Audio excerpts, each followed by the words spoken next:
नदीम नाम का एक नौजवान गरीबत के हाथों मजबूर होकर अपनी बीवी को 1 महीने के लिए बेचने पर मजबूर हो गया। एक मुआहिदा किया गया और बदले में कुछ रकम ले ली गई। जिस शख्स के हाथ वह औरत गिरवी रखी गई उसके मुंह में दांत भी नहीं थे। ऐसी हालत कि अगर बकरी भी उसे देख लेती तो डर कर भाग जाती। वह बदबूदार बूढ़ा शख्स एक खूबसूरत शहजादी जैसी नौजवान औरत के साथ रातें गुजारता रहा। लेकिन आगे क्या हुआ? क्या वह औरत अपने शौहर के पास लौट आई, या वह सारी जिंदगी उस बूढ़े दरिंदे की कैद में रह गई? एक मुसाफिर नदीम अपनी बीवी रूबीना के साथ अपने गांव से दूसरे शहर मजदूरी की तलाश में निकला। दिन भर का सफर तय करने के बाद जब वह नए शहर के करीब पहुंचे तो अचानक कुछ नकाबपोश डाकुओं ने उन पर हमला कर दिया। नदीम और रूबीना के पास जो थोड़ा बहुत सामान था वह सब डाकू लूट कर ले गए। यहां तक कि उनके पहनने के कपड़े और रास्ते का जरूरी ज़ादे राह भी छीन लिया। दोनों मियां बीवी को खाली हाथ तन्हा छोड़कर डाकू फरार हो गए। सब कुछ लुटने के बाद नदीम और रूबीना पर जैसे कयामत टूट पड़ी। एक अनजान शहर में जहां न कोई जानने वाला था, न कोई ठिकाना और न ही जेब में एक पैसा। नदीम बेहद परेशान हो गया। वह सोचता जा रहा था कि एक अजनबी जमीन पर बिना पैसे के जीना कितना मुश्किल है। नदीम रूबीना का हाथ थामे खामोशी से शहर की तरफ चल पड़ा। दिल ही दिल में सवाल उठ रहे थे कि अब क्या होगा। न मजदूरी का कोई मौका है, न खाने के लिए एक लुकमा मयस्सर। हर कदम के साथ उसकी मायूसी बढ़ती जा रही थी। चलते चलते नदीम की नजर शहर के बाहर एक सायादार दरख्त के नीचे बैठे एक बुजुर्ग फकीर पर पड़ी। नदीम ने सोचा, शायद ये बुजुर्ग मेरी कोई मदद कर सकें। क्यों ना अपनी हालत इनके सामने रख दूं। यह सोचकर वह रूबीना को साथ लेकर फकीर बाबा के करीब जा पहुंचा। नदीम ने बड़े अदब के अंदाज में सारी कहानी सुनाई और कहा, बाबा साईं, हम दोनों लुट गए हैं। न खाने को कुछ है, न पीने को। मजदूरी की बात तो बहुत दूर की है। अगर आप हमारी कुछ मदद कर दें तो ये एहसान उम्र भर नहीं भूलेंगे। फकीर बाबा ने नदीम की हालत देखकर दिल ही दिल में अफसोस किया और कहा, बेटा, मेरे अपने हाथ भी खाली हैं, लेकिन मैं एक ऐसे नेक दिल सेठ को जानता हूं जो जरूरतमंदों की मदद करता है। तुम लोग उसके पास जाओ और अपनी तकलीफें उसे सुनाओ, शायद अल्लाह तुम्हारे लिए कोई रास्ता निकाल दे। फकीर बाबा ने नदीम को मशवरा दिया, बेटा, मैं तो खाली हाथ हूं, मगर शहर में एक सेठ इकबाल है जो जरूरतमंदों को उधार पर पैसे देता है। तुम लोग उसके पास जाकर अपनी मजबूरी बयान करो, शायद अल्लाह तुम्हारे लिए उसके दिल में नरमी डाल दे। नदीम ने फकीर बाबा का शुक्रिया अदा किया और रूबीना का हाथ थामे सेठ इकबाल के घर की तरफ रवाना हो गया। रूबीना बेहद हसीन और दिलकश थी। उसकी मासूमियत और खूबसूरती ऐसी थी कि जो देखता पल भर को देखता रह जाता। नदीम अपनी नेकी पर भरोसा करते हुए उसे लेकर सीधा सेठ इकबाल के दर पर पहुंच गया। सेठ इकबाल ने जब रूबीना को देखा तो दिल ही दिल में उसके हुस्न पर फरीफ्ता हो गया, मगर नदीम को इस बात का कोई अंदाजा न था। वह तो सीधे दिल से सेठ के सामने झुककर आजिज़ी से बोला, सेठ साहब, मेहरबानी फरमाकर मुझे थोड़े से पैसे उधार दे दीजिए। सेठ इकबाल का अपना एक उसूल था, वह बिना जमानत के किसी को 1 रुपया भी नहीं देता था। उसने सख्त लहजे में कहा, देखो भाई, पैसे तो मिल सकते हैं, मगर मेरे कायदे के मुताबिक कुछ कीमती चीज गिरवी रखनी होगी। तुम्हारे पास क्या है गिरवी रखने के? ले। नदीम का दिल बैठ गया। उसके पास न जेवर था, न कोई कीमती सामान। कुछ लम्हे सोचने के बाद वह बोला, सेठ साहब, मेरे पास कुछ भी नहीं है, बस आजिज़ी से हाथ जोड़कर दरख्वास्त करता हूं कि मेरी मदद कीजिए। सेठ इकबाल ने संजीदा लहजे में कहा, कवायद के बगैर कारोबार नहीं होता भाई, खाली बातों पर मैं पैसा नहीं दे सकता। नदीम बहुत देर तक सोचता रहा। हालात की सख्ती ने उसे मजबूर कर दिया। आखिरकार दिल पर पत्थर रखकर बोला, सेठ साहब, आप मेरी बीवी रूबीना को अमानत के तौर पर अपने पास रख लीजिए और बदले में मुझे कुछ रकम दे दीजिए। मैं जल्दी ही कारोबार करके आपका सारा कर्ज मैं सूद वापस कर दूंगा। सेठ इकबाल यह सुनकर खुश हो गया। उसे तो वैसे ही रूबीना पर दिल आ चुका था। उसने फौरन रकम निकालकर नदीम के हवाले की और रूबीना को अपने घर में रोक लिया। रात गुजरते ही सेठ इकबाल चुपके से रूबीना के कमरे की तरफ बढ़ा। दरवाजा खोलते ही रूबीना की रूह कांप उठी। वह खौफजदा होकर चीख पड़ी, अल्लाह का वासिता है सेठ साहब, मेरे कमरे से चले जाइए। मगर सेठ अपनी हवस में अंधा हो चुका था। नरम लहजे में कहने लगा, रूबीना, तुम जैसी हसीन औरत के लिए तो दुनिया कुर्बान की जा सकती है। नदीम को भूल जाओ और हमेशा के लिए मेरी हो जाओ। रूबीना के दिल में शदीद खौफ था, मगर उसने हिम्मत नहीं हारी। बड़ी दानाई से जवाब दिया, अगर आप मुझे जबरदस्ती अपने पास रखना चाहते हैं तो कम अज कम मुझे कुछ दिनों की मोहलत दीजिए। मैं खुद सोच लूंगी कि मेरा क्या बनेगा। सेठ को लगा कि रूबीना मानने लगी है, इसलिए उसने उसे कुछ दिन की मोहलत दे दी। उधर नदीम कर्ज की रकम लेकर अपनी बीवी रूबीना को सेठ के पास गिरवी छोड़कर नए हौसले के साथ कारोबार की तलाश में निकल पड़ा। नदीम ने जो रकम सेठ इकबाल से ली थी, उससे शहर के करीब एक सस्ते बाजार से प्याज खरीदने का काम शुरू कर दिया। वह किसानों से कम दामों में प्याज लेता और दूसरे शहरों में जाकर अच्छे मुनाफे पर बेच देता। चंद हफ्तों में ही उसके हाथों में पैसा आने लगा। अल्लाह ने उसकी मेहनत में खूब बरकत डाल दी। नदीम के दिन फिरने लगे और वह खुशी खुशी अपने दिन गिनने लगा कि जल्द ही रूबीना को वापस ले आएगा। कुछ दिन बाद नदीम सेठ इकबाल के घर पहुंचा। दिल खुशी से भरा हुआ था। उसने मौदबाना लहजे में कहा, सेठ साहब, मैं आपकी दी हुई रकम और सूद समेत सारा हिसाब चुकाने आया हूं। अब मेहरबानी फरमाकर मेरी बीवी रूबीना को वापस दे दीजिए। लेकिन सेठ इकबाल ने सर्द आह भरी और मसनूई अफसोस के साथ बोला, भाई नदीम, तुम्हें एक तल्ख हकीकत सुनानी है। करीब 2 महीने पहले रूबीना सख्त बीमार हो गई थी। बड़ी कोशिश की, हकीमों से इलाज भी कराया, मगर अल्लाह को कुछ और मंजूर था। रूबीना का इंतकाल हो गया। यह सुनकर नदीम के कदमों तले जमीन निकल गई। दिल जैसे किसी ने मुट्ठी में जकड़ लिया हो। खामोश आंखों से सेठ का चेहरा देखता रहा और फिर बोझिल कदमों से वहां से निकल आया। नदीम सीधा उस मुकाम पर जा पहुंचा जहां पहली बार उसकी मुलाकात फकीर बाबा साईं से हुई थी। खामोशी से जाकर एक कोने में बैठ गया। फकीर बाबा ने दूर से नदीम को पहचान लिया। करीब आकर नरमी से पूछा, बेटा नदीम, तुम्हारा कारोबार तो अच्छा चल रहा था, फिर यह उदासी कैसी चेहरे पर? नदीम ने नम आंखों के साथ आ भरी और बोला, बाबा साईं, रूबीना अब इस दुनिया में नहीं रही। सेठ ने कहा कि वह बीमारी के बाइस मर गई है। मैं अपनी किस्मत का लिखा समझकर खामोशी से वापस आ गया हूं। फकीर बाबा ने नदीम की बात सुनी तो हल्के से मुस्कुरा दिया और मोहब्बत से बोला, ओ भोला नदीम, तुम्हें धोखा दिया गया है। रूबीना न मरी है न कहीं गई है। वह आज भी सेठ इकबाल के घर में जिंदा कैद है।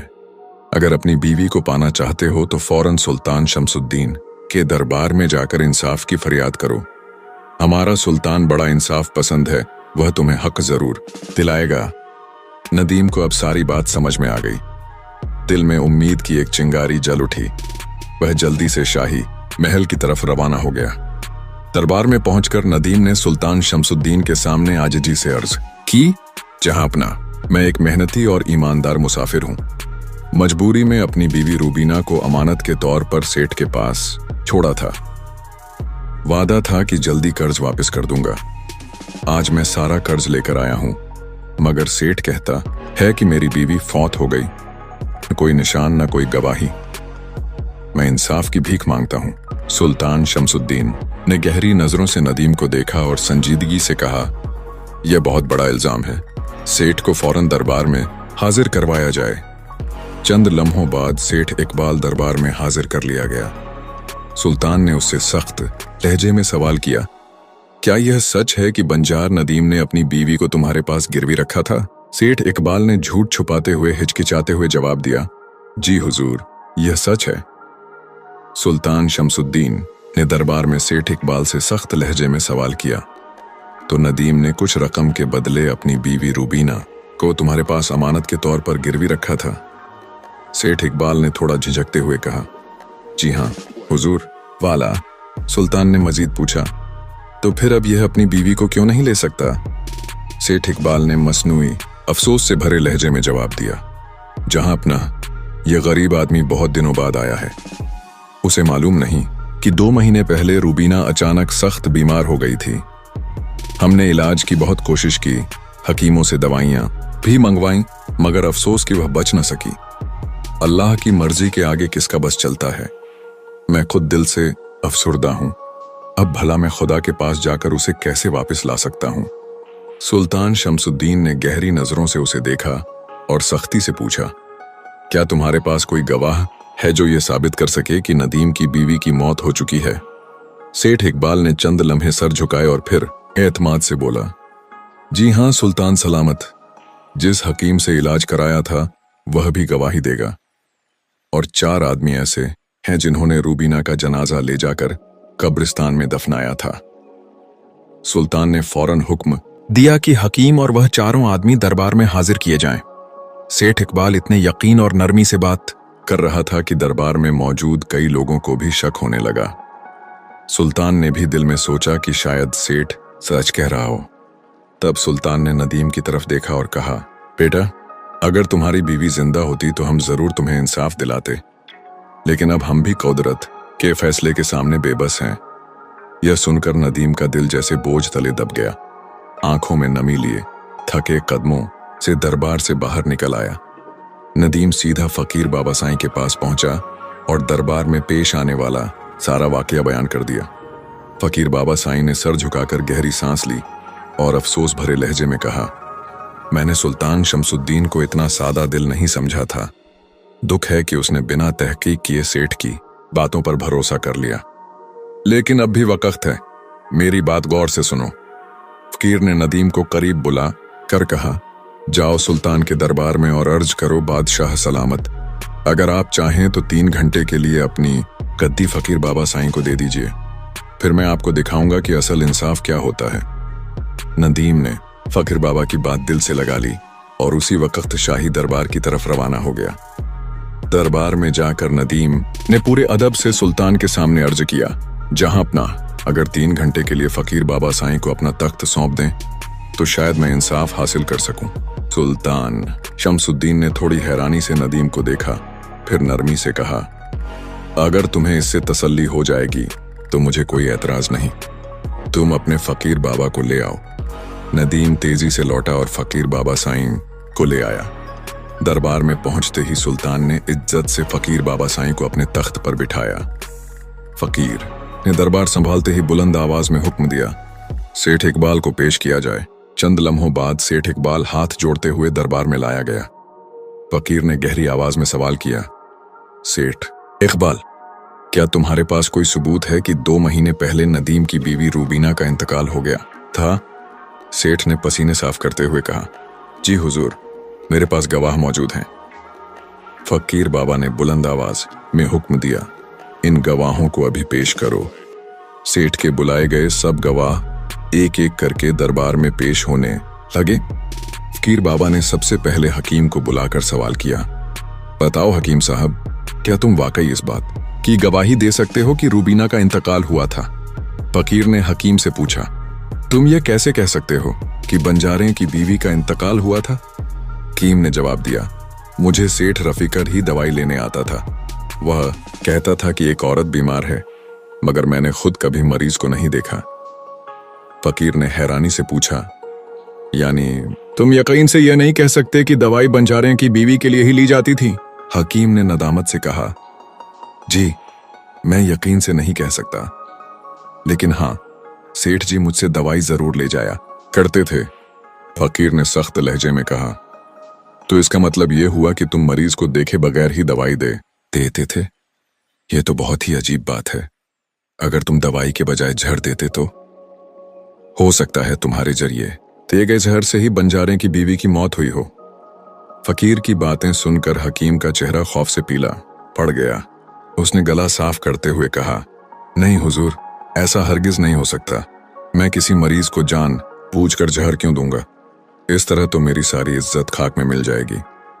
फकीर ने कहा, अब तुम कुछ भी कहो, लेकिन तुमने लापरवाही जरूर की है।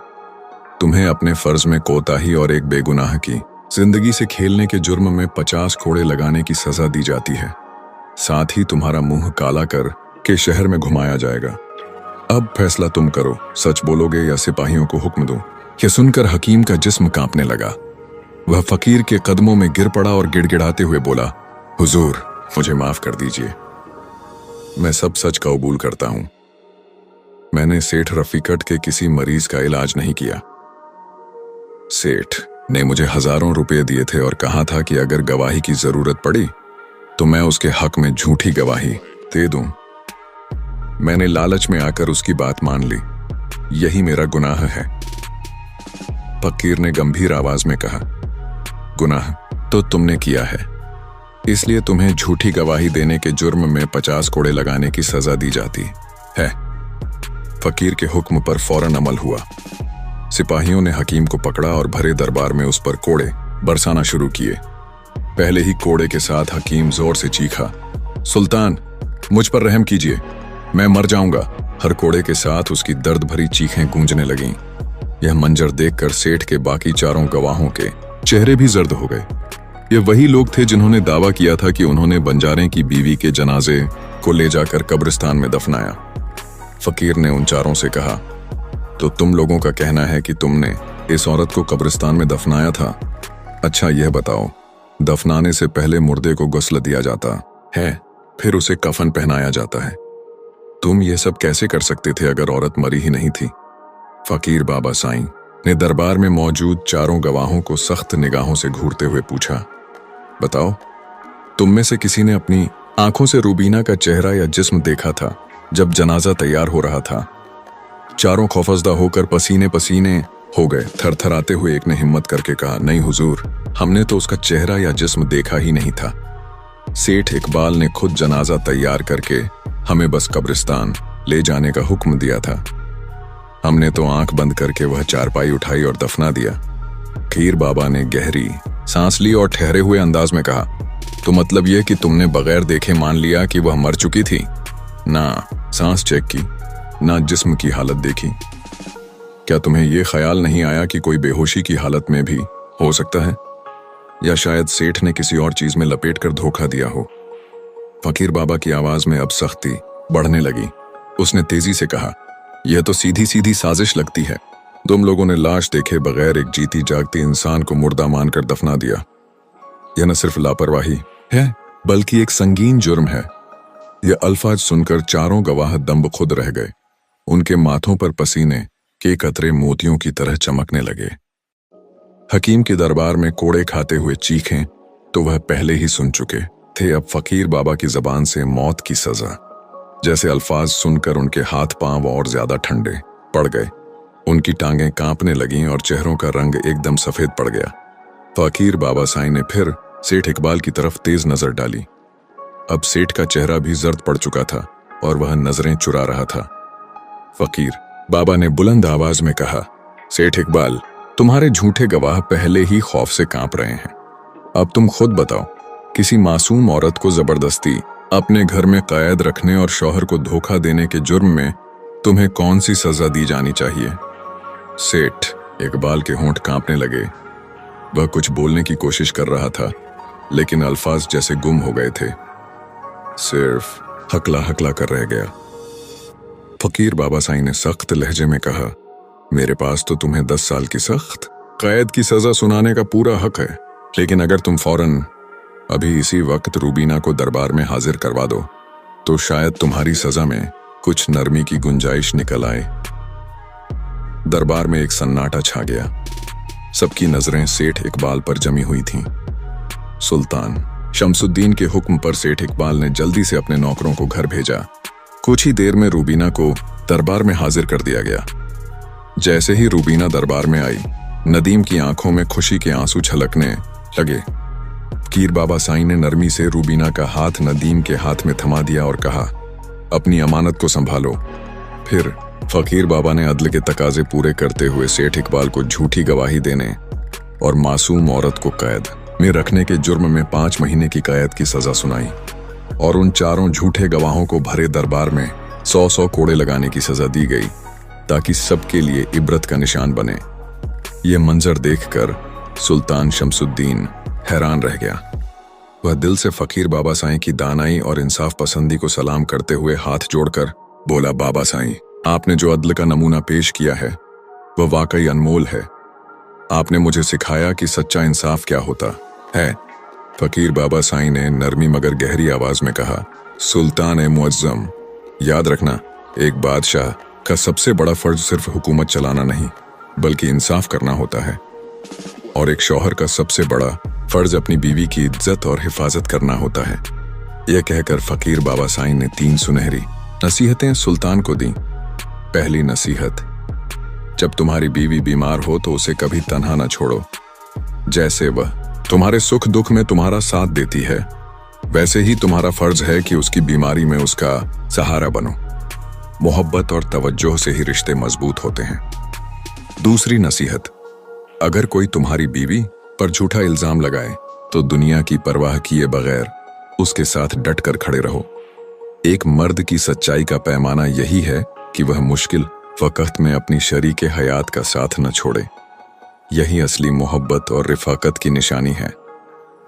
तीसरी नसीहत, अपनी बीवी को कभी भी गैर महरम मर्द के साथ अकेला न छोड़ो, चाहे वह कोई दोस्त हो या रिश्तेदार। जमाने के हालात बदलते रहते हैं। अक्लमंदी इसी में है कि अपनी इज्जत और रिश्तों की हिफाजत होशियारी से की जाए। फकीर बाबा साईं की ये बातें सुनकर सुल्तान शमसुद्दीन ने आजिजी से सर झुका दिया और वादा किया, बाबा साईं, मैं इन तीनों नसीहतों को दिल से अपनाऊंगा और अपने दरबार में हमेशा इंसाफ और दयानतदारी के साथ फैसले करूंगा। आपने आज मुझे असल हुकूमत और असल रिश्तों की कदर सिखा दी। दरबार में मौजूद हर शख्स ने फकीर बाबा साईं के लिए दिल से दुआ की और यूं नदीम और रूबीना खुशी खुशी अपने नए सफर की तरफ रवाना हो गए।